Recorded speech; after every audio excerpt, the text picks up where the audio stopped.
जय हिंद साथियों, स्वागत है आप सभी का एजुकेशन की 86 में। और रुख करते हैं एक बार फिर से बिहार की तरफ। बिहार में बीपीएससी शिक्षक बहाली के चौथे चरण की प्रक्रिया होने से पहले बिहार में एसटीईटी की परीक्षा एक बार और होनी चाहिए। अब ये परीक्षा एसटीईटी 2024 का सेकेंड फेज हो जाए या फिर एसटीईटी 2025 हो जाए। अब चूंकि क्या है कि एसटीईटी 2024 सेकेंड फेज होने के आसार तो यहाँ पर नहीं दिख रहे हैं कि उस परीक्षा को लिया जाए, क्योंकि अब 2025 का फरवरी का महीना शुरू हो चुका है। आपको याद दिलाते हैं कि पीएससीबी के चेयरपर्सन ने जो बातें कही थी या कैलेंडर जारी किया गया था कि हर साल ये जो एसटीईटी की परीक्षाएं हैं ये साल में 2 बार ली जाएंगी, लेकिन 2 बार लेने के बजाय 2024 में एक ही बार हुआ। और आपको बता दें कि जो एसटीईटी 2023 हुआ था उसमें टीआरई 2 और टीआरई 3 के छात्रों को मौका मिला, यानी कि 2 परीक्षाएं निकाली गई। वहीं पे एसटीईटी 2019 के माध्यम से जो सिलेक्शन हुए उसमें टीआरई 1 के छात्रों ने पार्टिसिपेट किया। लेकिन अब टीआरई 4 की बात हो रही है। टीआरई 4 में यहाँ पर कम से कम बोला भी गया था कि बीएसईबी 2 एग्जाम लेगा इस एग्जाम से पहले। तो एक तो फेज हो चुका है, दूसरे फेज को लेकर छात्रों ने अपने अधिकार के अधिनियम का जो है उपयोग किया और सरकार से पूछा कि आखिर शिक्षा विभाग या बीएसईबी के द्वारा जो सूचनार्थ किया गया था दैनिक पत्रों में या फिर आपको विज्ञप्ति के द्वारा निकाला गया था, ये दूसरा चरण का परीक्षा क्यों नहीं लिया गया। ये छात्रों ने सवाल उठाया और मैं आपको वो सूचनार्थ दिखलाऊंगा भी यहाँ से कि क्या क्या सवाल उठाए गए थे यहाँ पर। ठीक है, तो ये आप लोग जो है ये सूचना देखिएगा इस अधिकार के नियम से। यहाँ पर बोला गया, ये नोटिफिकेशन जारी किया गया दोस्तों की सूचना के अधिकार के नियम के अनुसार ये बताना होगा यहाँ पर सरकार को कि आखिर जो कैलेंडर जारी किया गया था कि सेकेंड फेज लिया जाएगा, ये परीक्षा क्यों नहीं कराया गया। इसी के आलोक में छात्रों ने आरटीआई कर डाला। आरटीआई के माध्यम से रिप्लाई भी आया। रिप्लाई क्या आया, तो रिप्लाई आया यहाँ पर कि देखिए आप लोगों को जो आप लोगों ने आरटीआई किया था उसके माध्यम से एक डेट दिया गया कि इस डेट के शाम 3 बजे तक आप लोग जाकर, ये देखिए जनवरी महीने का ही डेट दिया गया था 2025 में। तो इसको लेकर जो है आप लोग जो है एकेडमिक भवन बुधमार्ग पटना जो कि कमरा संख्या 308 है वहां जाकर अपने उनके प्रतिनिधि के साथ, है ना, जो भी छात्र ने ये आरटीआई किया था, आप स्वयं जाएं और साथ में अपने प्रतिनिधि को भी ले जाएं और अपनी बातों को वहां पर सामने से रखा जाए। ये आरटीआई से जवाब आया, छात्र गए भी वहां पर।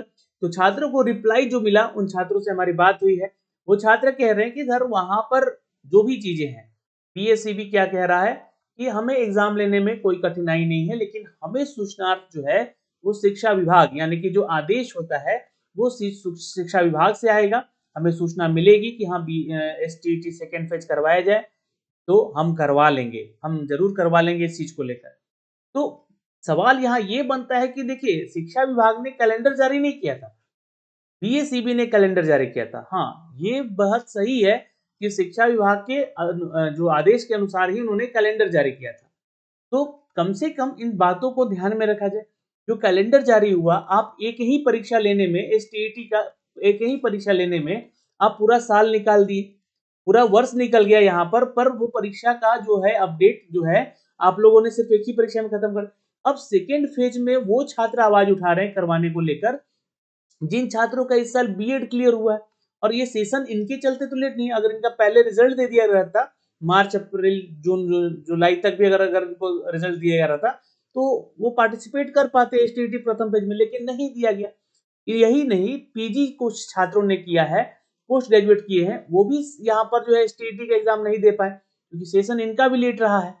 तो कहीं ना कहीं ये जो लेट लतीफ हुआ है इनका रिजल्ट, ये कहीं ना कहीं बिहार की शिक्षा व्यवस्था को धूमिल कर रहा है। तो इसीलिए इस लेटर के जरिए इन्होंने मांग किया, ये आरटीआई किया कि सर हमारा आखिर क्यों नहीं हो रहा। तो इन्होंने कहा कि आप जाकर वहां मिलिए, तो वहां ये जवाब आया कि जब तक शिक्षा विभाग से आदेश नहीं आता हम लोग एसटीईटी नहीं करा सकते। तो शिक्षा विभाग को ये सोचना पड़ेगा क्योंकि अभी बीपीएससी का एग्जाम हुआ नहीं है टीआरई 4 का। अब टीआरई 4 के होने से पहले ये छात्र एग्जाम देना चाहते हैं। देखिए अभी जो संख्याएं हैं, मैं आपको एक आंकड़ा मोटा मोटी बता दूं कि लगभग 3 लाख छात्र जो है एसटीईटी पास है। लगभग क्यों, क्योंकि 2,70,000 के आसपास तो एसटीईटी प्रथम फेज में ही पास हो गए हैं अभी। ठीक है, कुछ छात्र ऐसे भी होंगे जो कि टीआरई 1 टीआरई 2 और टीआरई 3 में इनका सफलता नहीं मिल पाया होगा, तो वैसे भी कुछ छात्र बचे होंगे। तो कुल मिला के लगभग 3 लाख की मैंने एक मोटा मोटी आंकड़ा आपको बता रहा हूँ कि ये लोग हैं लेकिन अगर इसमें 50,000 लोग और बढ़ जाए तो क्या फर्क पड़ता है, क्योंकि ये जो है अभी क्या होगा, एसटीईटी जो लोग इस साल देंगे, आप देखिएगा मुश्किल से भी अगर फॉर्म भी भरवाया जाएगा तो 1 लाख से ज्यादा फॉर्म नहीं गिरेगा एसटीईटी सेकेंड फेज के लिए, क्योंकि इतने ही लोग लगभग अभी बचे हुए। तो इनका भी एग्जाम कंडक्ट करा के यहाँ पे एटलीस्ट पीएससीबी को, शिक्षा विभाग को जो है एग्जाम कंडक्ट कराना चाहिए और इनको भी टीआरई 4 में बैठने का मौका देना चाहिए। और चूंकि ये एग्जाम करवाने की ही मांग कर रहे हैं, ऐसा तो है नहीं कि इनको अपनी नौकरी सीधे मांग रहे हैं, सिलेक्शन मांग रहे हैं सीधे, तो इनकी मांगों को समझा जाए, इनको रखा जाए। दूसरा चीज यहाँ पर इन सभी चीजों को लेकर अगर ये एग्जाम होता भी है कभी भी, बीएससीबी जो है अभी क्या है कि 2024 पार हो चुका है, ठीक है, अब ये 25 चल रहा है, 2025 का फरवरी महीना आ चुका है।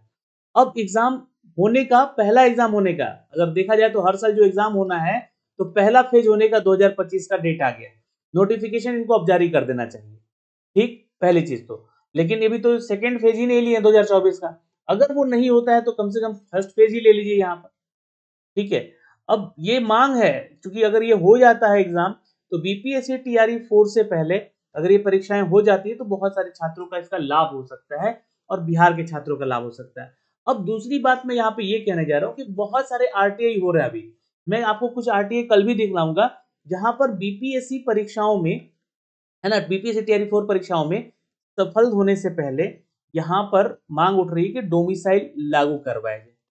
डोमिसाइल लागू होने के मांग करने के पीछे क्या कारण है, क्योंकि बहुत सारे ऐसे लोगों का अभी रिजल्ट निकल कर सामने आ रहा है, क्योंकि कोई उत्तर प्रदेश से है, कोई झारखंड से है, कोई बंगाल से है ना, वो लोग जो है यहाँ पर फर्जी फर्जी डॉक्यूमेंट लगाकर, इनफैक्ट यही नहीं, फेक डॉक्यूमेंट उन्होंने एसटीईटी का भी लगा दिया है, पता नहीं कैसे, वैसे लोगों को यहाँ से बाहर किया। तो एस टी यानी कि जो बीएसईबी है, ये भी अपने एक स्तर पर जो है यहाँ पर एग्जाम तो कंडक्ट कराती है, लेकिन अपने स्तर पर एक जांच जरूर कर ले कि जो सही डॉक्यूमेंट्स आप डिस्ट्रीब्यूट कर रहे हैं, है ना, अपने डीईओ के माध्यम से या फिर जब भी अपने जिला अधिकारियों के माध्यम से जो भी आप सर्टिफिकेट बाहर भेज रहे हैं, तो डॉक्यूमेंट्स चेक कीजिए उनका, क्या वही छात्र है या फेक डॉक्यूमेंट लगा के आ रहे हैं।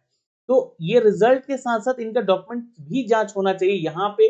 फिर बीपीएससी को एक जिम्मेवारी देनी चाहिए डॉक्यूमेंट का, जो कि अभी चल रहा है ना, डॉक्यूमेंट वेरिफिकेशन का कार्य चल रहा है। फिर तो शिक्षा विभाग इनको बाहर कर ही रहा है अंततः, अगर यहाँ से बचते हैं तो एक जांच यहाँ भी हो। और डोमिसाइल को लेकर जो नियम बने हुए हैं, है ना, कि इतना परसेंट मतलब इतना परसेंट, अभी ये भी सुनने में आ रहा है, मैं आपको बता देना चाहता हूँ कि एसटीईटी जो होगा, एसटीईटी जो होगा, ये अभी क्या हो रहा है कि 50% यानी कि लगभग 150 में अगर 75 नंबर आपका आ रहा है तो आप क्वालिफाई हो गए, इसको बढ़ाकर ये 60% करने जा रहा है, जैसे सीटेट में होता है, ये सुनने में आ रहा है, अभी ये कंफर्म नहीं है, ये नियम अभी बदल सकता है या नहीं बदल सकता है।